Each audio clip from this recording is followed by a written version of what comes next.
Hey guys, welcome to week one or module one. Every week I'm going to post a short lecture, usually about 15 minutes, in which I want to go over some of the key concepts or things I think you need to understand regarding our weekly topics. And my lectures hopefully will be directed towards our writing content. So things that we're doing as a means to reinforce what we've learned.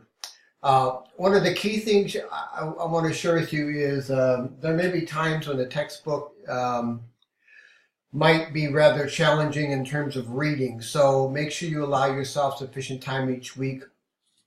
Make sure you take notes so you have a better understanding as to what the author's trying to convey. As the author moves along in his textbook, he looks at knowledge in a couple different ways. I prefer the simple way, and that's to look at knowledge as either explicit knowledge or tacit knowledge.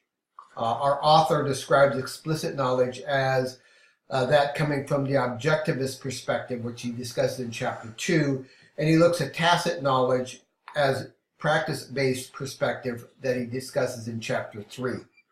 So as you're reading through the book, I just find it easier if I'm reading something and I can say, okay, he's talking about tacit knowledge, and I make a note about that. Or is he talking about explicit knowledge? Because those are the two things I want to share with you this week. And I think if you have a good understanding of both tacit and explicit knowledge, I think that'll help you, okay? And before we get started, I'm just going to disappear here real quick.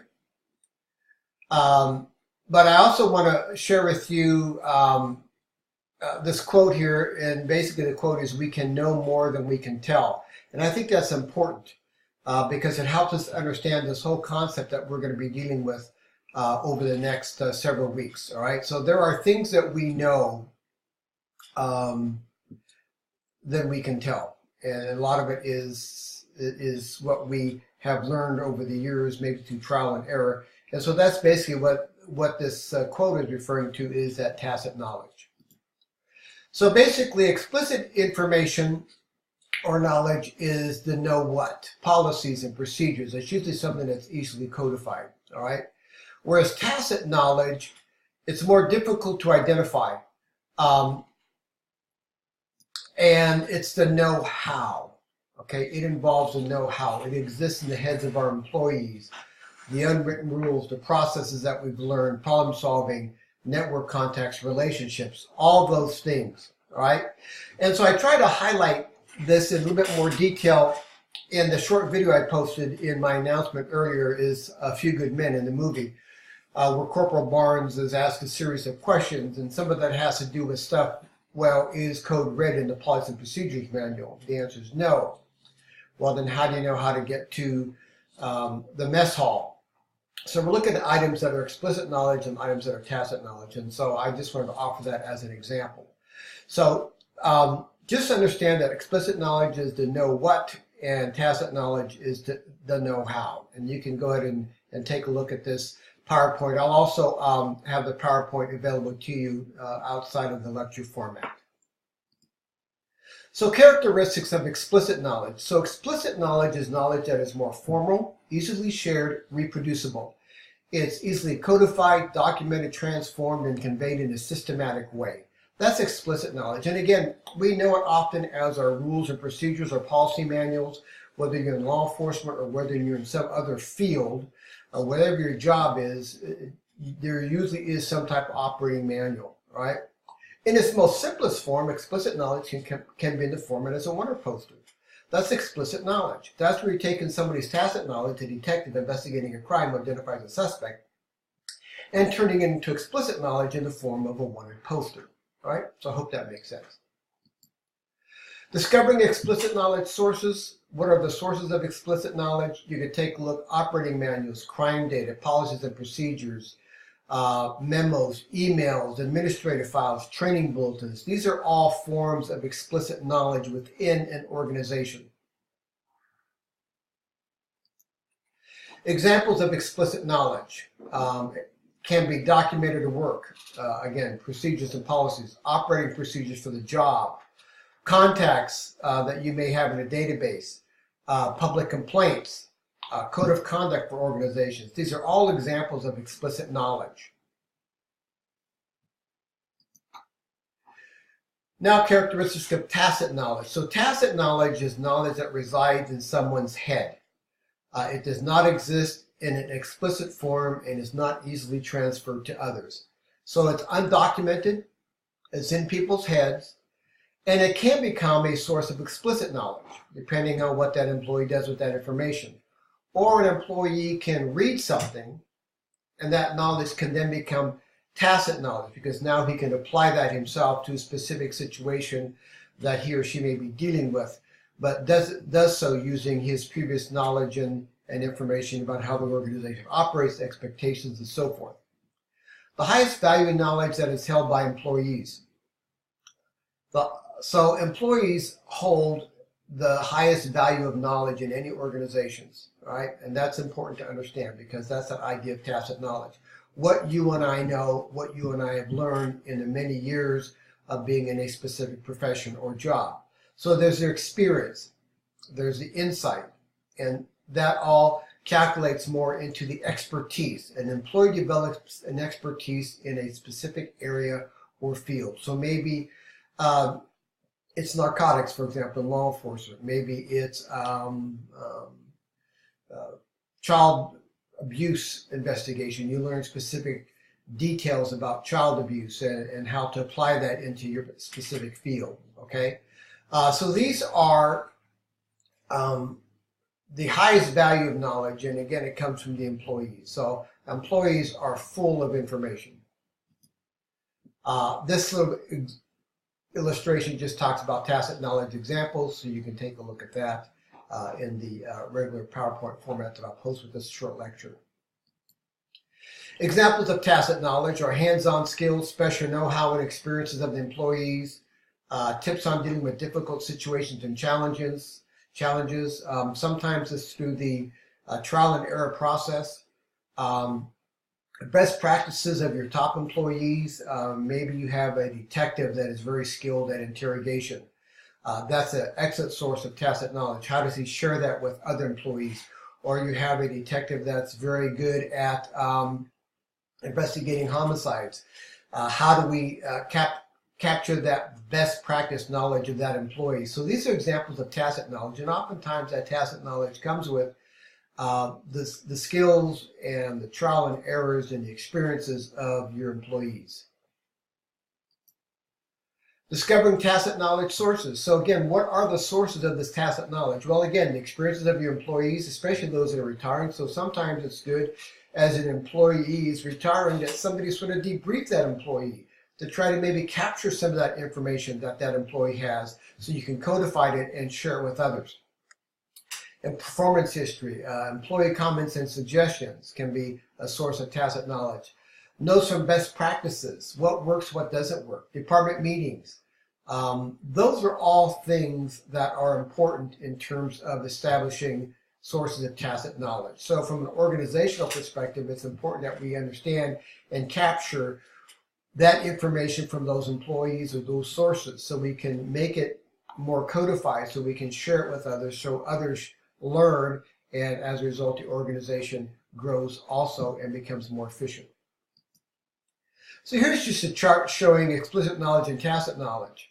So the whole idea is that most of the information that an employee has in terms of knowledge comes from tacit, his experience, his thinking, commitment, deeds, so forth.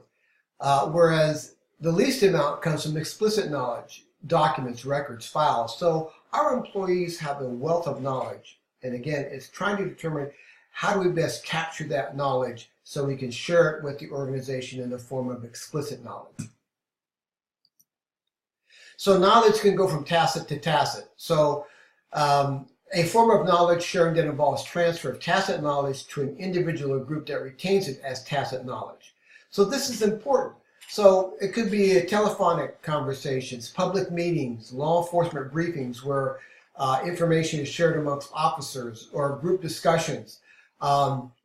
This is the old information, and people hang around the water cooler sharing information, talking about a job or a specific situation they're working on, and sharing that with colleagues and trying to get information back from colleagues. So that's how we do tacit to tacit information. All right.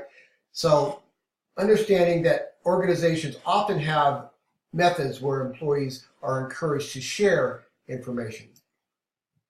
Tacit to explicit. The example I have here is Jesus in his preachings. All right. Tacit to explicit is called externalization. In other words, it means making internal and implicit knowledge external and explicit. So Jesus sharing his words, his parables, that eventually got transferred into written form and into the book known as the Bible. So that's a good example of taking tacit to explicit. And so you could take a look at how tacit knowledge can become explicit. Again, you could take information, we go back to our wanted flyer where you know a guy's wanted, you develop information on a case, you take that information, which is tacit, you put out a wanted flyer, and now it becomes explicit knowledge, okay? Explicit to tacit, where you're taking what you've learned and now you're including it in what you know as an individual and as an employee. So this process is known as internalization. Explicit knowledge creates new tacit knowledge. So maybe through some training. So maybe you learn something in terms of a self-defense class. You've taken that explicit knowledge and now you're going to apply it, and now you have that as tacit knowledge, as individual knowledge. And so these become very important because training is important. All of us go through some level of training. The question becomes, how do we take the information that we learn from training, and which is explicit, and maybe transforming into other type of explicit knowledge? All right. So basically, training offers you an opportunity to take some explicit knowledge and turn it into tacit knowledge. Explicit to explicit. So explicit knowledge is knowledge transformation, is a process of creating a new knowledge from existing knowledge by integrating the information using statistical techniques or pattern detection. So basically, you're building upon knowledge that already exists. And to me, a good example is the telephone. Take the old telephone to the iPhone. All right? People took the knowledge, the explicit knowledge that's there about the telephone, and eventually was able to use that same knowledge, build upon it, and create what we use today, which is the iPhone. That's a good example for me of explicit to explicit knowledge. And you can take a look at that in the regular formatted PowerPoint that I'll also post for you. Locating subject matter experts in your organization. Organizations abound with subject matter experts. All right, they're there.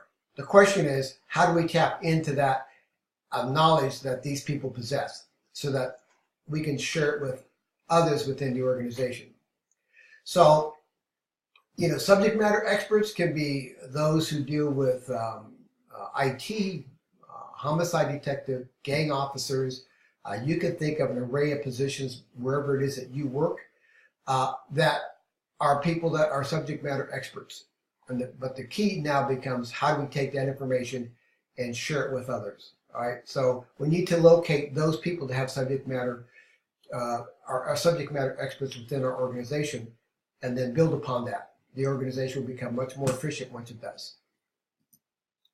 Knowledge hoarding. Why do people not share information? I mean, you probably have a lot of information that you may or may not share with others.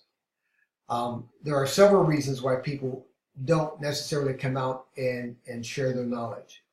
They may not realize the value of what they know, or scared someone might misuse the information for their own personal gain, in other words, steal your ideas. The idea of feeling dispensable and replaceable. So we need to understand what motivates people to share what they know. And by doing that, we can then improve the organizational knowledge base where we work. Finally, what tacit knowledge do you know? You know things, all right? We all know some things that maybe others don't, or we might have to explain to others how to do a certain process. But we all have a level of tacit knowledge. There are things that you know as an individual that you could probably share with others to make their job a little bit easier, or some other aspect of your life, okay? So that's my short, brief overview of tacit and explicit knowledge. I hope it's helpful. Get a good handle on those, understand how the textbooks identify those, and if you have any questions, let me know. Thanks.